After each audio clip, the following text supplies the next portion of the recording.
Hello friends, एक बार फिर से स्वागत है आपका अपने यूट्यूब चैनल गुरुकुल में। आज गुरुकुल में हम बात करने वाले हैं फिर से क्लास 12 के चैप्टर 7 के बारे में, गतिमान आवेश तथा चुंबकीय क्षेत्र के बारे में। हाँ फ्रेंड्स, आज हम बात करने वाले हैं गतिमान आवेश तथा चुंबकीय क्षेत्र के बारे में। इस चैप्टर का ये हमारा तीसरा लेक्चर है, ठीक है। इसके बाद हो सके तो 2 लेक्चर और आएंगे, अधिक आएंगे तो 2 लेक्चर नहीं आएंगे, नहीं तो 1 लेक्चर आएगा। आपका ये टॉपिक पूरा चैप्टर ये हमारा खत्म हो जाएगा, ठीक है। तो इससे पहले जो मैंने 2 वीडियो बनाया उसको देख लीजिए, और पहला वीडियो तो देखना मस्ट है, क्योंकि पहले वीडियो में मैंने वो सारी चीज़ें बताई हैं जो अब से हमारे लिए 6-7 चैप्टर तक इंपॉर्टेंट है, ठीक है। तो पहला वीडियो तो देखना एकदम इंपॉर्टेंट है। चलिए अब हम बात करते हैं आज के टॉपिक के बारे में। तो आज का हमारा टॉपिक है, इससे पहले लेक्चर में हमने बहुत सारी चीज़ें पढ़ ली थी, चुंबकीय क्षेत्र, गतिमान आवेश, ये सब सारी चीज़ें हमने पढ़ लिया था, ठीक है। आज वृत्ताकार कुंडली के केंद्र पर चुंबकीय क्षेत्र, वृत्ताकार कुंडली के अक्ष के अनुदिश चुंबकीय क्षेत्र, किसी परिमित लंबाई के धारावाही चालक के कारण चुंबकीय क्षेत्र, बायो-सैवर्ट का नियम, ये सब चीज़ें हमने पढ़ लिया था। अब हम पढ़ने वाले एक नई चीज़, जिस प्रकार हमने फर्स्ट चैप्टर में जाइए, आप वैद्युत क्षेत्र वाले में जाइए, मैंने बताया था ये सेम टू सेम है। वैद्युत क्षेत्र वाले में हम सब पढ़ने के बाद हमें दूसरा क्या पढ़ते हैं, गॉस का नियम, ठीक है। तो इसमें क्या किया, बस चैप्टर को अलग नहीं किया है, लेकिन सेम नियम आप कर सकते हैं, सेम ही तरीके से, बस नाम बदल दिया है, एम्पियर का नियम, समझे। तो यहाँ पे हम पढ़ने वाले हैं एम्पियर का नियम।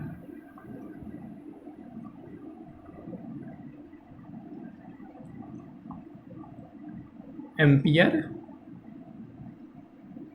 का नियम, ठीक है। एम्पियर का नियम हम पढ़ने, एम्पियर के नियम के बारे में हम बात करने वाले हैं, ये चीज़ तो सब समझ गए। अब एम्पियर का नियम क्या होता है वैद्युत क्षेत्र वाले में, देखिए मैं आपका इसमें रिवीजन करता रहा हूँ। वैद्युत क्षेत्र वाले में हमने पढ़ा था दूसरा टॉपिक, गॉस का नियम। गॉस का नियम क्या था, किसी भी बंद चालक के, किसी भी बंद परिपथ के अंदर, किसी भी बंद परिपथ का चुंबकीय क्षेत्र, किसी भी बंद चालक का चुंबकीय क्षेत्र क्या था, किसी भी चालक का चुंबकीय, किसी भी चालक के चुंबकीय क्षेत्र, चुंबकीय क्षेत्र नहीं, सॉरी, किसी बंद चालक का, किसी बंद परिपथ का वैद्युत क्षेत्र का रेखीय समाकलन Q/1/ε0 था, मतलब आवेश के 1/ε0 गुना था। ये हमने पढ़ा था किसके नियम में, गॉस के नियम में पढ़ा था। गॉस के नियम में क्या पढ़ा था, हमने पढ़ा था वैद्युत फ्लक्स था ना, Q/ε0। वैद्युत फ्लक्स क्या था, Q/ε0 था, ये हमने पढ़ा था गॉस के नियम से। अब यही चीज़ हमें यहाँ पे बता रहा है क्या। अच्छा, एक चीज़, एक इम्पॉर्टेंट चीज़ जो इसके पहले मैं आपको इसको पढ़ने से पहले बताना चाहता हूँ, दूसरे लेक्चर में, क्योंकि इसमें थोड़ा सा उसका यूज़ नहीं, ठीक है, चलिए ठीक है। तो ये हमारा एम्पियर का नियम है, इसको हम पढ़ने वाले हैं। एक बात मैं आपको इससे पहले बता देता हूँ कि हमारे इस बार कोर्स से, ठीक है, हमारे इस बार कोर्स से ये एम्पियर का नियम कट गया है, लेकिन क्योंकि ये इम्पॉर्टेंट है, इससे रिलेशन, इससे संबंध आएगा, छोटा सा है, ठीक है ना, इसलिए मैं इसको बताऊंगा।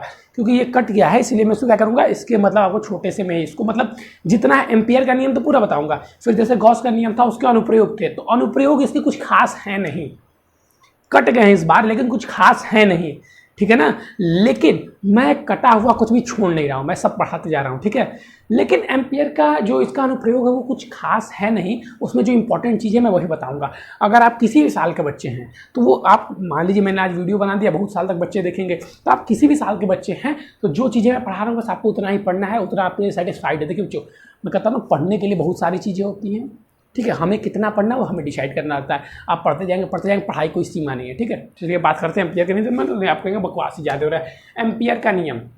अब एम्पियर का नियम क्या होता है, मैंने बताया था कि क्या बताया था कि एम्पियर का नियम, कि गॉस के नियम के सदस्य मैं इसको लिख देता हूँ कि एम्पियर का नियम क्या है, कि किसी बंद परिपथ के, किसी बंद परिपथ, आपको बस इसका डिफिनेशन पता होना चाहिए, किसी बंद परिपथ के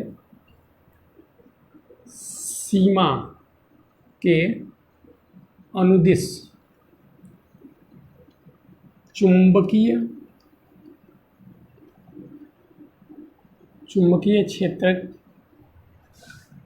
क्षेत्र का रेखीय समाकलन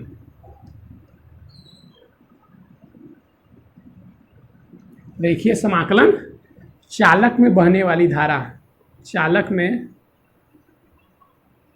बहने वाली, चालक में बहने वाली धारा, चालक में बहने वाली धारा, चालक में बहने वाली नेट धारा,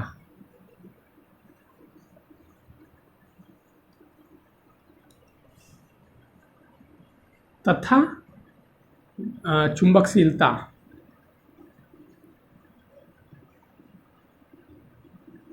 चुंबकशीलता म्यू नॉट के गुणनफल के बराबर होता है, गुणनफल के बराबर होता है। फिर से देख लीजिएगा, किसी चालक के सीमा के अनुदिश चुंबकीय क्षेत्र का रेखीय समाकलन, चालक में बहने वाली नेट धारा, इसको आई से डिनोट करते हैं, नेट धारा आई, तथा चुंबकशीलता के गुणनफल के बराबर होता है। अर्थात हम लिख सकते हैं B बराबर B dot d l equal to, ठीक है ना, डॉट डी एल, क्योंकि यहाँ पे रेखीय समाकलन कर रहे हैं, गुणनफल नहीं, सॉरी यहाँ पे गुणनफल नहीं, एक सेकेंड अभी उसको मत लिखिएगा, क्योंकि वहाँ पे हम डॉट कर रहे हैं ना, तो नेट धारा आई के गुना होता है, इसको गुणनफल नहीं लिख सकते ना, गुणनफल कोई भी लिखिए, ठीक है, चलिए नहीं गुणनफल नहीं, इसको गुना ही कर दीजिए, ओके, गुना, अब साइलेंट नॉट भी गुना के बराबर था, ठीक है, तो डॉट डी एल, ये हमारा क्या हो जाएगा, अब म्यू आई, अब ये डॉट है तो हम जानते हैं यहाँ पे, ठीक है, ये हो गया हमारा, ये हमारा क्या है, एम्पियर का नियम। इसको फिर से एक बार पढ़िए, मैं भी एक बार पढ़ देता हूँ। किसी बंद परिपथ की सीमा के अनुदिश चुंबकीय क्षेत्र का रेखीय समाकलन, चालक में बहने वाली नेट धारा आई तथा चुंबकशीलता म्यू नॉट के गुना के बराबर होता है। ये सेम टू सेम आपका गॉस के नियम की तरह, इसलिए मैं इसमें ज़्यादा टाइम वेस्ट करूंगा नहीं, ठीक है, सेम टू सेम किसके बराबर, किसके जैसा है, गॉस के नियम के जैसा है, ठीक है, तो आप इसका स्क्रीनशॉट लीजिए, अब हम आगे बढ़ेंगे। चलिए भाई, अब हम बात करने वाले, जिस प्रकार एम्पियर का नियम का अनुप्रयोग था, गॉस के नियम का अनुप्रयोग था, तो इसका भी अनुप्रयोग है, लेकिन अब उनका अनुप्रयोग क्या था कि हमने आपको सॉल्व करके बताया था कि नहीं बताया था, एम्पियर के नियम का अनुप्रयोग हमने आपको बताया था, लेकिन नहीं, गॉस के नियम का अनुप्रयोग हमने आपको बताया था, एम्पियर के नियम का अनुप्रयोग। तो यहाँ पर हमने क्या किया था कि गॉस वाले में हमने बताया था, लेकिन इसका कुछ इंपॉर्टेंट ही नहीं लगता है। अगर कुछ बच्चों को लगता है कि हम ये आना चाहिए, हम पढ़ना जरूरी है, ठीक है, आप किसी भी चीज़ की तैयारी कर रहे हैं, IIT भी कर रहे हैं, तो इसको पढ़ना जरूरी नहीं है, ठीक है ना, आप समझिए मैं क्या कहना चाहता हूँ। तो अगर लेकिन आपको अगर ये पढ़ना जरूरी था, आप कमेंट कर दीजिएगा, मैं इस पर एक स्पेसिफिक वीडियो बना दूंगा कि जो बच्चे बस इंटरेस्टेड है वो अपना देख लेंगे। सभी बच्चों को मैं कंफ्यूज नहीं करना चाहता, देखिए जितनी आप ज़्यादा पढ़ेंगे उतनी ज़्यादा समस्याएं होंगी। चलिए, अनुप्रयोग। अब इसमें पहला हम पढ़ने वाले अनंत लंबाई के चालक के बारे में, ठीक है, इसमें पहला हम पढ़ेंगे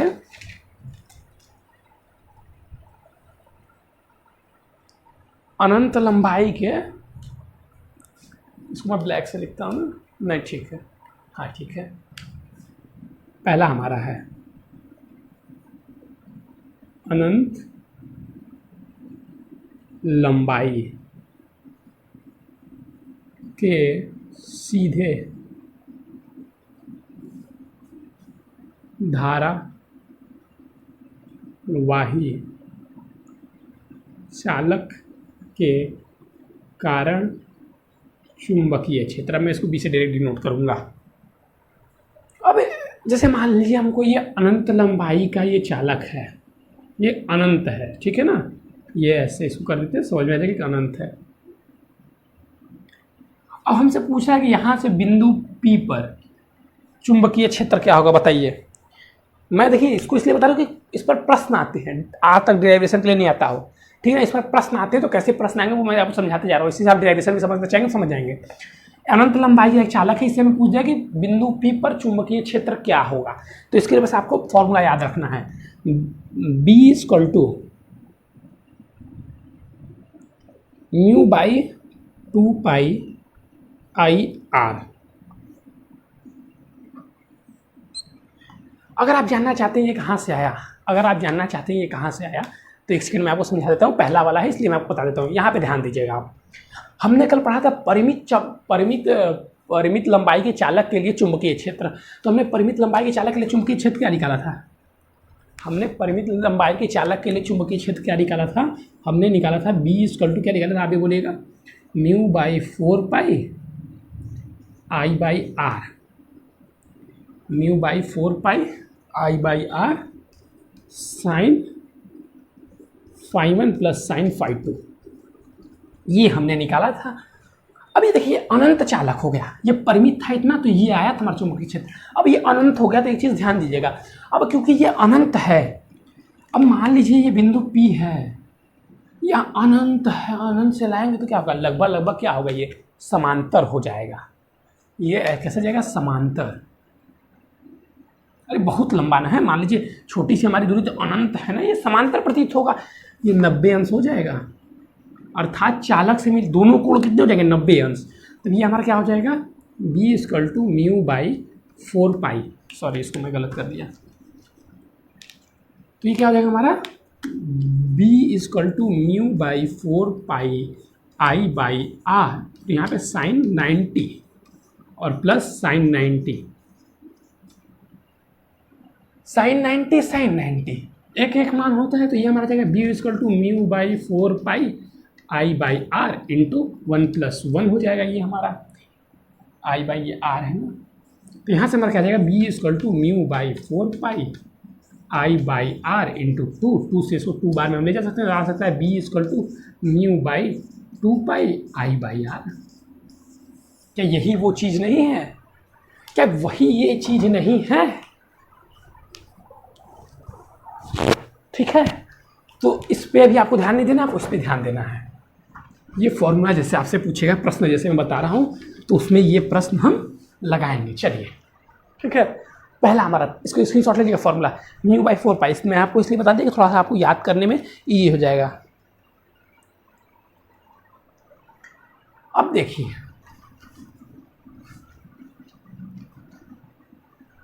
अब हमारा आएगा दूसरा वाला, लंबी प्रणालिका के भीतर, लंबी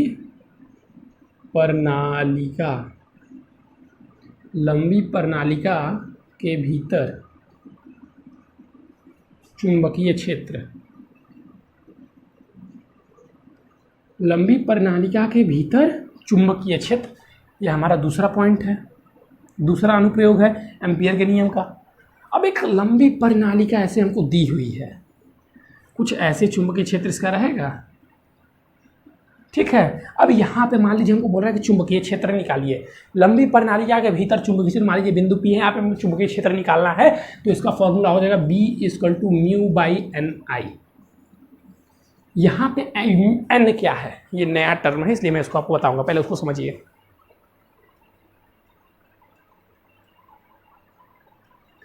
समझे ये चीज़ हो गया। अब देखिए यहाँ पे n क्या है? n = n/l, जहाँ पे ये n = परिनालिका में, ये जो तार लपटे हुए होते हैं ना परिनालिका में, जिससे बनता है ये फेरों की संख्या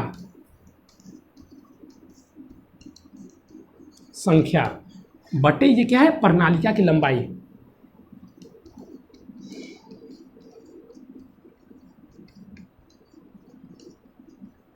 ठीक है, इसको नोट कर लीजिएगा। B = μ/ni, n/l मतलब फेरों की संख्या बटे प्रणालिका की लंबाई।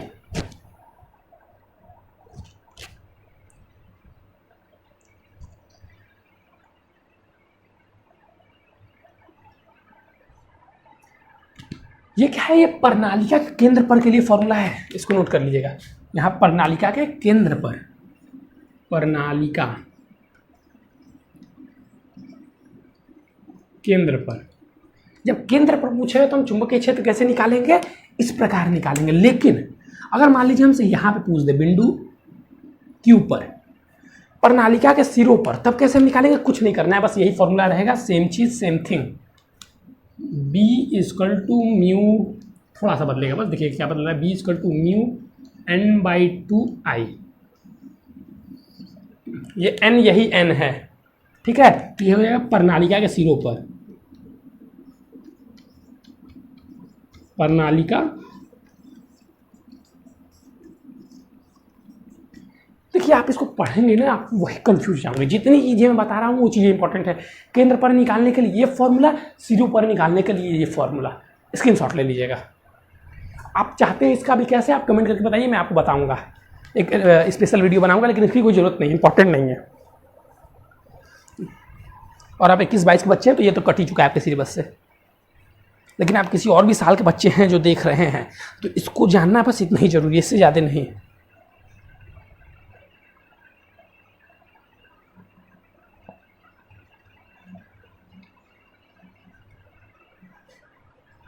अच्छा, एक चीज़ आपने नोट किया, एक चीज़ आपने नोट नहीं किया होगा, क्योंकि आप बस फॉर्मूला लिखते जा रहे हैं कि प्रणालिका के केंद्र पर जो चुंबकीय क्षेत्र होता है, प्रणालिका के सिरे पर उसका चुंबकीय क्षेत्र क्या होता है, आधा होता है। प्रणालिका के केंद्र पर जो चुंबकीय क्षेत्र होता है, प्रणालिका के सिरे पर चुंबकीय क्षेत्र क्या होता है, उसका आधा होता है। ठीक है, अर्थात हम कह सकते हैं चुंबकीय क्षेत्र पर प्रणालिका में कहाँ दिखता है, तो प्रणालिका के केंद्र पर। और उसके सिरों पर अगर मान लीजिए प्रणालिका के केंद्र पर चुंबकीय क्षेत्र 10 दिया हुआ है, प्रणालिका के केंद्र पर 10 दिया हुआ है, तो अगर हमसे पूछ दिया प्रणालिका के केंद्र पर 10 चुंबकीय क्षेत्र है, ठीक है, तो बताइए कि प्रणालिका के सिरों पर कितना होगा। सिंपल से 10/5, ठीक है ना। चलिए, इतनी चीज़ें तो आपको समझ में आनी चाहिए कि आप भाई अब 12th के स्टूडेंट हैं, छोटे मोटे स्टूडेंट तो हैं नहीं। अब हम ट्रायोड के बारे में बात करेंगे। ट्रायोड बस यही इसका लास्ट है। स्क्रीनशॉट ले लिए ना भाई। चलिए अब हम आ गए ट्रायोड के बारे में।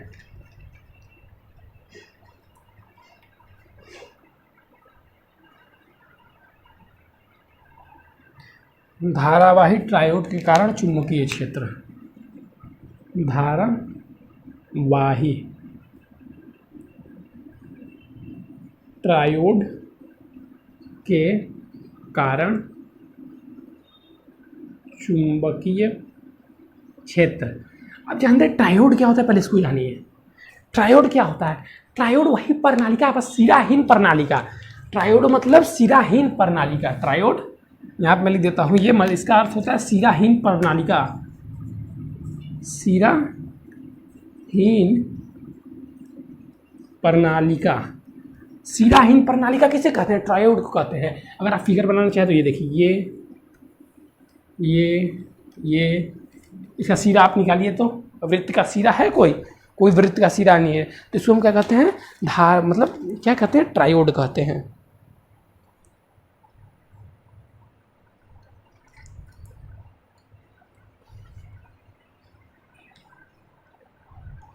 चलिए अब इसका, अच्छा इसमें थोड़ा सा ये बना दीजिए ना, ये इसका ये जो हम कहते हैं ना, चलिए ये क्या है, फेरों की संख्या। चलिए फेरे हैं मतलब।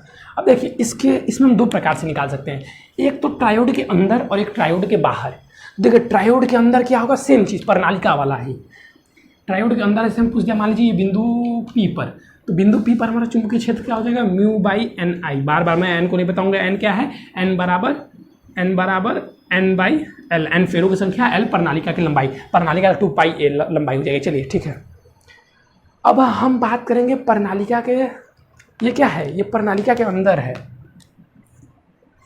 ट्रायोड के अंदर।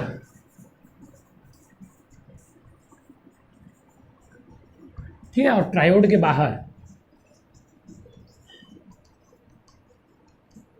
बताइए ट्रायोड के बाहर b बराबर, कुछ बच्चे बोलेंगे सर प्रणालिका के सिरों पर उसका आधा था, तो इसमें भी क्या जाएगा, आधा जाएगा। गलत जवाब।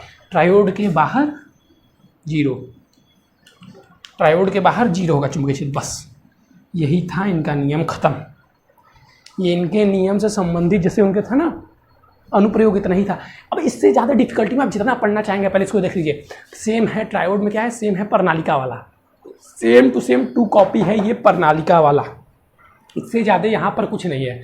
प्योर टू प्योर क्या है, ये प्रणालिका वाला ही है, बस हमें उसी को ध्यान में देना है। ये क्या है, तो ये प्रणालिका वाला है। क्या है, तो प्रणालिका वाला है भैया। हाँ ये क्या है, तो प्रणालिका वाला है। सेम टू सेम प्रणालिका वाला है, तो हाँ भैया सेम टू सेम प्रणालिका वाला है। लेकिन अंदर है, बाहर क्या है, बाहर इसमें चुंबकीय क्षेत्र उसमें कहता है आधा और ज़्यादा सिरों पर, लेकिन यहाँ पर सिरों पे क्या हो जाएगा, शून्य हो जाएगा। इस चीज़ को देखना ध्यान है। ट्रायोड क्या है, सिराहीन प्रणालिका है। चलिए भैया ठीक है, अच्छी बात है, समझ में आ गया।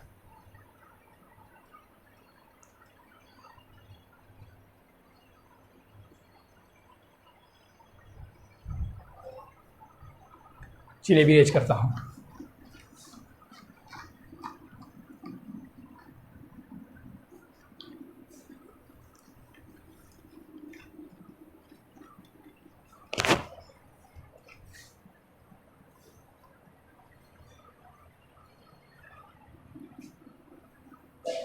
ठीक है, चलिए आज के लिए बस इतना ही। इससे ज़्यादा मैं आज के लेक्चर को खींचना लंबा नहीं ले जाऊँगा। आज का लेक्चर बस इतना ही। आज का लेक्चर हमने शॉर्ट ही रखा है क्योंकि इसमें बस मैं एम्पियर के नियम और इससे संबंधित ही बताना चाह रहा था, जिसमें हमने सारे आपको बता दिया। ठीक है, तो अगर आप चाहते हैं बच्चे की मतलब इस पर एक मतलब जो हमने बताया, जिसका हमने कहते हैं बस फॉर्मूला बताया था कैसे निकालेंगे, उससे बताया था, क्योंकि इसका ये इंपॉर्टेंट नहीं, आता नहीं है। अब पढ़ना चाहे तो बहुत चीज़ पढ़ सकते हैं, लेकिन आता नहीं है। हम 12th में हम चाहें तो BSc का ये पढ़ सकते हैं, लेकिन क्या पेपर में आएगा? नहीं आएगा। वो हमें आगे पढ़ने के लिए मिलेगा। अब जिस चीज़ का यूज नहीं है उसे हम पढ़ कर क्या करेंगे? तो इसीलिए मैं आपको बता दिया। ठीक है, अगर आप चाहते हैं तो आप बोल दीजिए कमेंट में, वीडियो बना दूंगा। आज के लिए बस इतना ही बच्चों। आप लोग चैनल को सब्सक्राइब नहीं कर रहे हो ना, वीडियो को लाइक कर रहे हैं। आप लोग वीडियो को शेयर भी नहीं कर रहे हैं, मैं देख रहा हूँ। वीडियो को आप प्लीज़ ज़्यादा से ज़्यादा शेयर कीजिए, जिससे अगर हम क्रांति ला पाएंगे। देखिए जितने ज़्यादा बच्चे आएंगे हम उतनी ज़्यादा सुविधा देंगे, जितनी ज़्यादा सुविधा देंगे उतना आपको फ़ायदा होगा। ठीक है, हम अपने चैनल पर भी IIT को भी पढ़ाएंगे जल्द ही। मैं अभी तो प्लानिंग हमारी टीम कर रही है, मैं आपको बता नहीं रहा हूँ, अभी इसमें थोड़ा समय लगेगा, लेकिन हमने प्लान किया कि हम IIT की तैयारी करवाएंगे हिंदी मीडियम से। ठीक है ना, तो आप हमारा सपोर्ट कीजिए, चैनल को सब्सक्राइब कीजिए। चलिए बच्चों आज के लिए बस इतना ही। थैंक यू बच्चों, हैव ए नाइस डे।